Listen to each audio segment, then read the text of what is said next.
تبلیغی اکابرین کے اصلی چہرے کے موضوع پر اس سلسلے کا 10واں حصہ میں خالصتاً اللہ تعالیٰ کی رضا کی خاطر آپ کی خدمت میں پیش کر رہا ہوں، اور میں نے آپ سے کہا تھا کہ انشاءاللہ میں آپ کو وہ لوگ بھی بتاؤں گا جنہوں نے باہر سے تبلیغی جماعت کو توڑنے میں کردار ادا کیا ہے۔ تو باہر کے لوگوں میں سے کس کس نے تبلیغی جماعت پر حملے کیے؟ ان لوگوں میں سے ایک شخص کا نام ہے پیر ذوالفقار نقش بندی۔ پیر ذوالفقار نقش بندی ایک خود ساختہ امیر ترین، دنیا کے حریص اور قارون صفت انسان ہیں۔ یہ دنیا سے اتنی محبت رکھتے ہیں کہ جب یہ کسی سے مخاطب ہوتے ہیں اور جس سے بات کرتے ہیں تو ان سے پہلے کاروبار اور عہدے کے بارے میں پوچھتے ہیں۔ جب انہیں پتہ چلتا ہے کہ مخاطب بڑے کاروباری یا بڑے عہدے والے ہیں تو یہ پیر انہی کے بندے بن جاتے ہیں۔ میرے بھائیوں، یہ جو پیر ذوالفقار نقش بندی ہیں یہ اتنے لالچی ہیں کہ یہ جس ملک میں جاتے ہیں، جس ملک کے دورے پر جاتے ہیں تو وہاں پر مذہبی لوگوں سے یہ اپنے مدرسے کے نام پر چندہ بھی جمع کرتے ہیں، اور جب واپس جاتے ہیں تو ان پیسوں میں سے بہت کم پیسے یہ مدرسے میں دیتے ہیں اور باقی یہ اپنے پاس رکھتے ہیں۔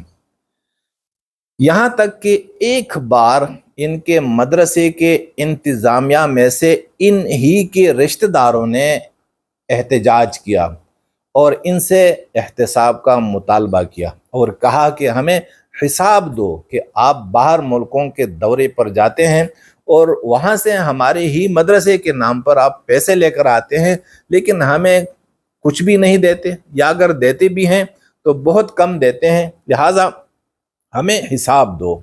یہ انہیں حساب دینے میں ناکام ہو گئے۔ جب انہیں پتہ چلا کہ مدرسہ میرے ہاتھ سے چلا جا رہا ہے تو انہوں نے ایک بڑی شخصیت کو بیچ میں ڈالا اور اس بڑی شخصیت نے ان کے درمیان صلح کروا دی۔ اس لیے بات رفع دفع ہو گئی اور یہ پردے میں رہ گئے۔ میرے بھائیوں، یہ پیر ذوالفقار نقش بندی نے کس طرح تبلیغ پر وار کیا؟ تو وہ اس طرح کہ بیرونی مذہبی طاقتوں نے یہ طے کیا تھا کہ اب تبلیغی جماعت وہ حد سے گزر رہی ہے اور عوام الناس میں رائے عامہ انہی کے حق میں ہموار ہوتی چلی جا رہی ہے۔ ہمارے سامنے کا جو مجمع ہے وہ تبلیغی جماعت والے لے کر جا رہے ہیں۔ اب ایک وقت ایسا آ جائے گا کہ ہمارے سامنے ایک بندہ بھی نہیں رہے گا اور جتنے بھی لوگ ہیں وہ جا کے تبلیغی اکابرین کے سامنے جمع ہوتے رہیں گے۔ پھر ہمارا کیا ہوگا؟ ایک تو یہ وجہ، دوسری وجہ وہ تبلیغی جماعت کے احساس برتری تھا کہ ان میں برتری کا ایک احساس اجاگر ہوا تھا، اور تبلیغی اکابرین بلکہ تبلیغی کارکن بھی اپنے آپ کو بہت بڑی چیزیں سمجھتے تھے، اور تبلیغ والے صرف اور صرف اپنے آپ ہی کو راہ حق پر سمجھتے تھے، اور وہ تبلیغ ہی کی ترتیب کو ہدایت کہا کرتے تھے کہ جو لوگ بھی 3 دن چلہ اور 4 مہینے کے لیے نکلتے ہیں تو یہی لوگ ہدایت یافتہ ہیں۔ یہاں تک کہ جب کوئی مرتا، کوئی بھی اس دنیا سے رخصت ہو جاتا تو ان کے اکابرین یا ان کے ارکان پوچھتے تھے کہ بھائی 4 مہینے لگے ہیں،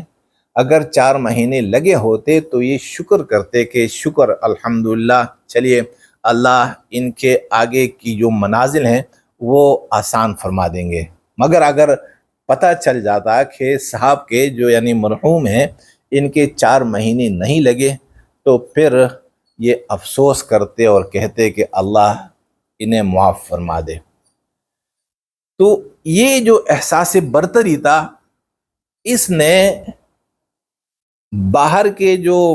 بیرونی طاقتیں تھیں ان کو اس پر مجبور کیا کہ بھائی اب ان کو توڑنا چاہیے۔ چنانچہ انہوں نے ہاتھ پاؤں مارنا شروع کر دے، اور یہاں تک کہ تبلیغی اکابرین یہ آپس میں لڑنے لگے۔ پیر ذوالفقار نقش بندی صاحب کو علم تھا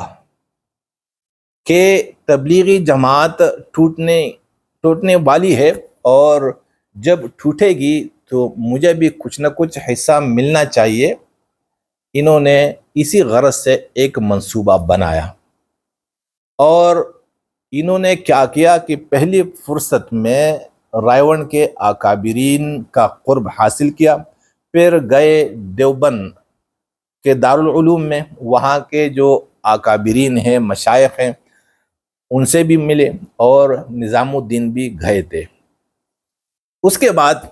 یہ دنیا کے مختلف ممالک کے دورے کرتے رہے، اور جہاں بھی یہ جاتے تو اس ملک کے تبلیغی مرکز میں ضرور یہ جاتے، وہاں کے تبلیغ والوں سے جب ملتے اور یہ خطاب کرتے تو یہ خود کو پیر کی حیثیت سے پیش کرتے تھے کہ میں پیر ہوں، اور میرے جو کیا خلیفہ تو نہیں کہتے کہ میں نے جن سے بیعت کی ہے، یعنی میں کس کا خلیفہ ہوں، تو میں مولانا زکریا رحمۃ اللہ علیہ کا بھی خلیفہ ہوں۔ اور یہ اپنے بیانات اور خطابات میں مولانا الیاس رحمۃ اللہ علیہ کی قربانیوں کا ذکر کرتے تھے، اور جب ان کی قربانیوں کا ذکر کرتے تو یہ رو پڑتے۔ ان کا رونا یہ بناوٹی تھا، اور اسی بناوٹی رونے سے یہ تبلیغ والوں کے دلوں میں اپنے لیے جگہ بنانا چاہتے تھے، جس میں یہ اچھی طرح کامیاب ہو گئے۔ چنانچہ یہ جو پیر بنے ہیں، انہوں نے اپنی مشقت سے اور اپنی کوشش سے کسی ایک بندے کو بھی راہ راست پر نہیں لایا۔ کوئی مرید بھی یہ دعویٰ نہیں کر سکتا کہ بھائی میں تو گمراہ تھا اور مجھے پیر ذوالفقار نقش بندی ہی نے راہ راست پر لایا۔ ان کے سامنے جتنا بھی مجمع لگا ہے، یہ مجمع انہیں کہاں سے ملا ہے؟ تو یہ تبلیغ ہی سے ملا ہے۔ تو جب پیر ذوالفقار نقش بندی مختلف ممالک کے تبلیغی مراکز میں جاتے تھے تو وہاں پر یہ اور ان کے خلفائے راشدین تبلیغ والوں میں یہ بات پھیلاتے تھے کہ ہمارے حضرت یہ اس زمانے کے غوث اعظم ہیں، اور روحانیت میں ان کے برابر کوئی نہیں ہے۔ کیونکہ تبلیغ والوں میں جو مشہور اللہ کے ولی تھے وہ تھے حاجی عبد الوہاب، کہ حاجی عبد الوہاب کی ولایت میں شک کرنا یہ تبلیغ والوں کے لیے ناممکن ہی تھا، اور جو لوگ حاجی عبد الوہاب کی ولایت میں شک کرتے تھے تو تبلیغ والے یعنی انہی کے ایمان پر شک کرتے رہتے تھے۔ اتنا رتبہ تھا تبلیغ والوں کے دلوں میں، کس کے لیے؟ حاجی عبد الوہاب صاحب کے لیے۔ لیکن پیر ذوالفقار نقش بندی اور ان کے خلفائے راشدین وہ حاجی عبد الوہاب صاحب کو بھی اپنے حضرت سے نیچے دکھانے کی کوشش کرتے تھے، اور اسی کے ساتھ ساتھ جو ان کا منصوبہ تھا کہ میں کس طرح تبلیغی جماعت کا مجمع چینوں گا، کیونکہ جماعت تو ابھی ختم ہونے والی ہے، لہٰذا یہ جو مجمع ہے یہ میرے پاس آ جائے اور میں بغیر کچھ کیے ایک بڑے مجمع کا پیر بن جاؤں۔ تو اسی کے لیے یہ ذہن سازی کرتے تھے اور کہا کرتے تھے کہ ہر صدی میں اللہ کی مشیت کے ساتھ اللہ کا ضابطہ یہ ہے کہ ایک مجدد پیدا ہوتا ہے، اور یہ جو صدی گزر گئی تو اس میں مولانا الیاس رحمۃ اللہ علیہ مجدد تھے، مگر چونکہ ضابطہ اللہ کا یہ ہے کہ ہر صدی میں ایک مجدد ہوتا ہے، لہذا صدی تو گزرنے والی ہے، اب جو دوسری صدی آ رہی ہے اس میں کون مجدد ہوں گے؟ کیونکہ مولانا الیاس رحمۃ اللہ علیہ تو فرسودہ ہو گئے، اور ان کی جو جماعت ہے وہ بھی اسی وجہ سے ختم ہو رہی ہے کہ 100 سال کے بعد کوئی تحریک وہ کام نہیں کر سکتی۔ لہذا اب جو مولانا الیاس رحمۃ اللہ علیہ کے متبادل مجدد ہوں گے وہ کون ہوں گے؟ وہ یہی پیر ذوالفقار نقش بندی ہی ہوں گے، اور اسی غرض کے لیے یہ تبلیغ والوں کو بیعت کرواتے تھے، اور یہی باتیں سن سن کر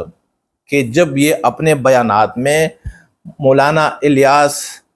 کی تعریف کرتے تھے، ان کی قربانیوں کا ذکر کرتے تھے اور اپنے آپ کو پیر باور کرواتے تھے، مگر کون سی پیر؟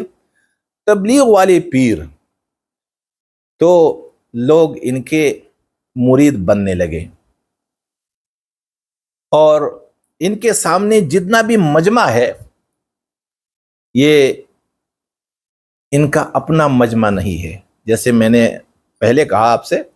کہ یہ انہوں نے اسی ترکیب سے اور اسی سازش سے تبلیغی جماعت سے، میں کیا کہوں، یعنی تبلیغی جماعت پر انہوں نے ڈاکہ ڈالا اور یہ راہزن بن گئے تبلیغی جماعت کے لیے، اور تبلیغی جماعت والوں نے 100 سال جو محنت کی تھی اور ایک مجمع اکٹھا کیا تھا عوام الناس کا، تو اس مجمع میں سے بڑی تعداد میں لوگ پیر ذوالفقار نقش بندی کے مریدین بن گئے۔ اب ان کا منصوبہ تو یہی تھا کہ بھائی میں نے پوری جماعت کو اپنی مٹھی میں لینا ہے، اور میں کھڑے کھڑے پوری دنیا کے مراکز کا امیر بن جاؤں گا، یعنی جس طرح نظام الدین سے ساری دنیا کے مراکز چلا کرتے تھے، تو اب یہ مراکز اور مراکز کے جو شورا والے ہیں، مراکز کے جو ذمہ داران ہیں، یہ جب میرے مرید بنیں گے تو ساری دنیا میری مٹھی میں آ جائے گی۔ لیکن یہ جو پیر ذوالفقار نقش بندی ہیں یہ اپنے مقصد میں ناکام ہوئے، اور پوری جماعت ان کے ہاتھ میں نہیں گئی، بلکہ جماعت کے اکابرین آپس میں لڑنے لگے، اور بجائے اس کے کہ لوگ پیر ذوالفقار نقش بندی کے پاس جائیں تو وہ آپس میں اسی مجمع کو اپنے ہاتھ میں یا اسی مجمع کو چیننے کے لیے کوشش کرنے لگے، جو کوشش آج تک جاری ہے اور یہ کوشش قیامت تک جاری رہے گی، کیونکہ تبلیغی جماعت یہ 2 حصوں میں تقسیم ہو چکی ہے، اور ان کے اکابرین آپس میں دشمنوں کی طرح لڑ رہے ہیں۔